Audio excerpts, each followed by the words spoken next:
Wheat School on RealAgriculture.com is brought to you by Syngenta Canada, Alberta Wheat Commission, and C&M Seeds.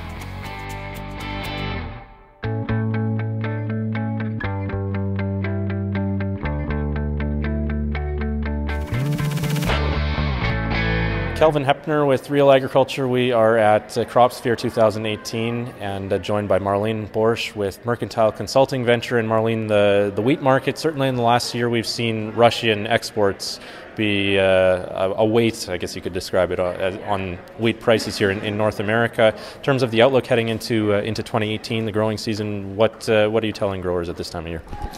Well, I think the basic idea is that we have increased wheat carry-out by about 20% over the last 3 years. So it's a project that has been in the works for a little bit. And most of the increase was driven by Russia. By all accounts, 81 to 83 million tons of production this year. And year-to-date, 23% increase in exports by Russia. A lot of that was at the cost of French and European exports. They're 4 and 8 million tons behind, respectively. So what that means is that there's a lot of extra wheat looking for market still.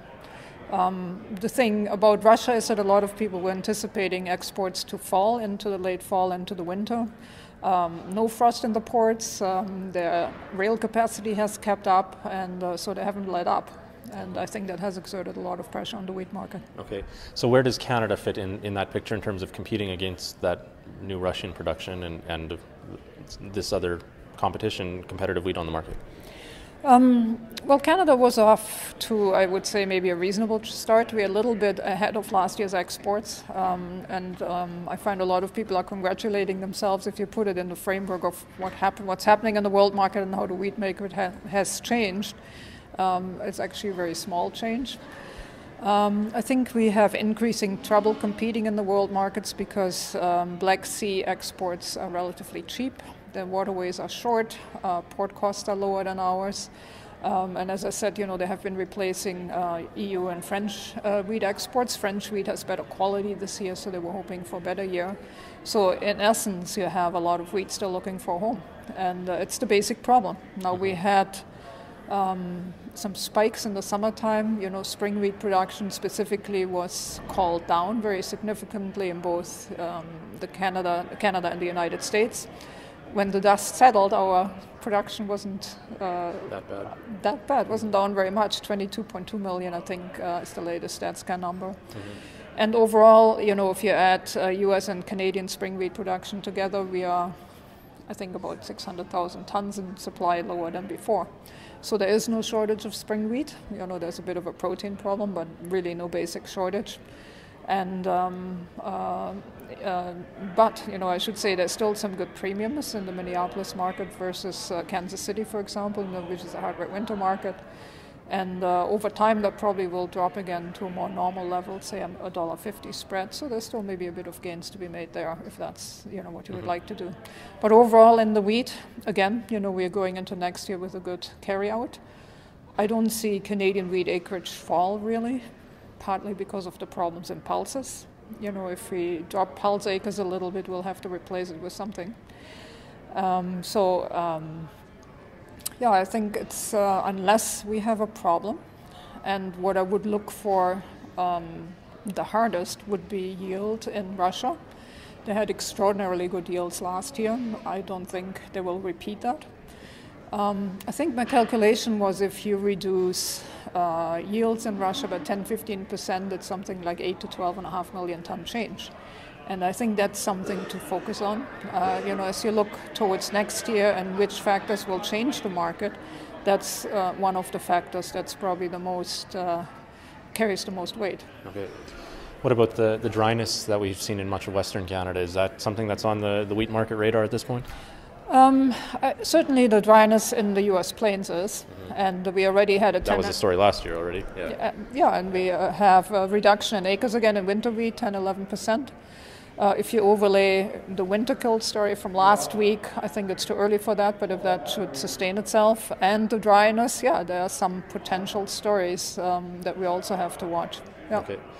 Finally then, Marlene, getting back to your comments about Canadian competitiveness in the world wheat market, what do you see as the keys to Canada maintaining that competitiveness? Is it all about increasing yields or improved logistics? What will make Canadian wheat more competitive internationally? Well, yield is always good because it changes the return per acre calculation. So definitely having high yields, and spring wheat yields finally has been trending up a little bit, so that's good. We have to maintain that. The other hurdle is our export pipeline, I should say, and particularly with the rail transportation system. We have a very long lead time for exports, and I think in a supply-driven market, as we have right now, people who can supply quickly and swiftly have a leg up. Okay. We don't factor into that. Mm-hmm. You look at increases in port capacity and inland rail capacity in Russia. It's 5-fold over the last 15 years. Statistic is something like that. And they plan to increase that further.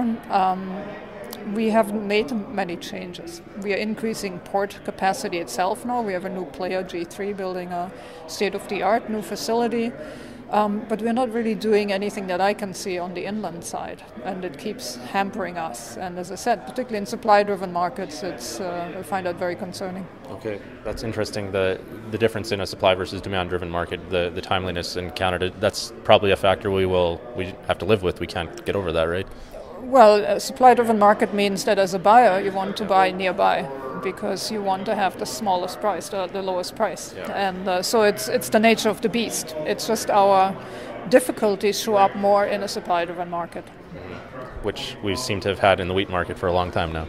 Well, we don't make major changes, it seems, and we don't plan. You talk to each of the associations here at this meeting, and they all have plans to increase exports in the future, in a 10-year window or so. I don't see what we are doing in terms of infrastructure. In fact, right now we're starting to use more petroleum again by rail car. In the last iteration of that idea, we had fewer rail cars available for grain. Where's the change? Are you concerned about the transportation situation, how it's unfolded so far this winter? Absolutely. I think, particularly right now, there are a lot of shortfalls relative to the orders, and that's not healthy for the market. No. Well, thanks for your time, Marlene. You're welcome.